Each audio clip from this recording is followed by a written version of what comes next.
محترم سامعین، السلام علیکم ورحمۃ اللہ وبرکاتہ۔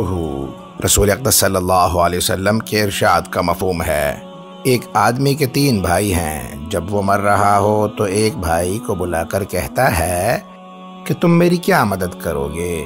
تو وہ کہتا ہے کہ تو مر جائے تو میں پرایا ہوں۔ دوسرے بھائی سے پوچھتا ہے کہ تو میری کیا مدد کرے گا؟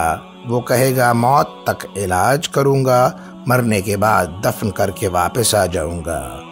تیسرے سے پوچھا بھائی تو میری کیا مدد کرے گا؟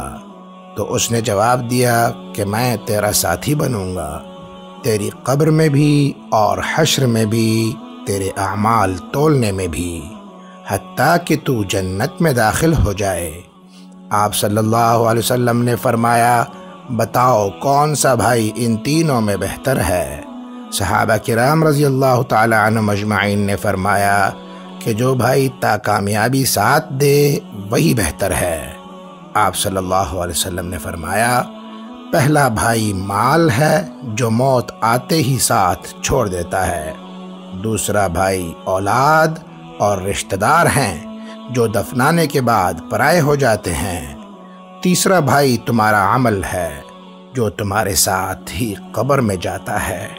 اللہ اکبر۔ اللہ تعالی نیک اعمال بجا لانے کی توفیق عطا فرمائے، آمین۔ ناظرین، ویڈیو اچھی لگی ہو تو چینل کو سبسکرائب کرنا یاد رکھیں، لائک کریں اور بیل آئیکن کو پریس کر دیں۔